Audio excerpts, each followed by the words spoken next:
এবার জানা গেল পরিমণির সঙ্গে দাঁড়িয়ে থাকা সেই ক্যামেরাম্যানের পরিচয়। পরিমণি নিজেই সেই ক্যামেরাম্যানের পরিচয় তুলে ধরেছেন।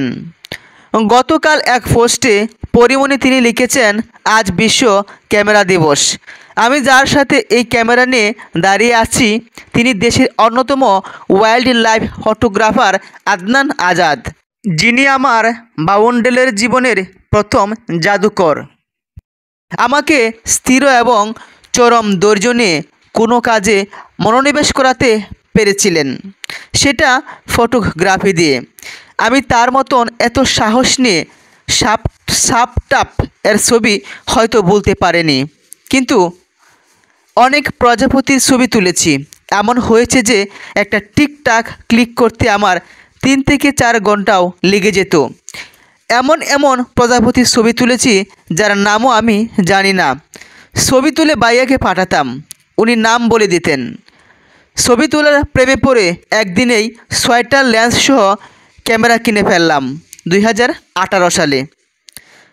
তার 2-3 মাস পরেই বাইয়া একটা কুমির ফার্মের সমস্ত দেখভালের দায়িত্বে চলে যান উকিয়া কক্সবাজার। তারপর আর কি, আমিও আমার ক্যামেরা তুলে নেই আলমারিতে, শেষ। হঠাৎই সেদিন তিনি ঢাকায় ফিরলেন ফাইনালি আবারও। ব্যাস, শুরু হয়ে গেল আমাদের বনে বনে মনের পাখনা মেলে উড়ে বেড়ানো।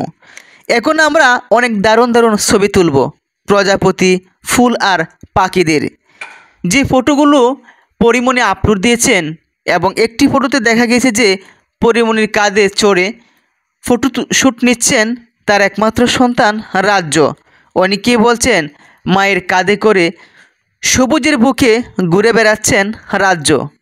আর একই বলে আদর্শ মায়ের আদর্শ দায়িত্ব, যা দেখে যতটাই সমালোচিত হয়েছিলেন তার চেয়ে বেশি প্রশংসায় ভাসছেন পরিমণি।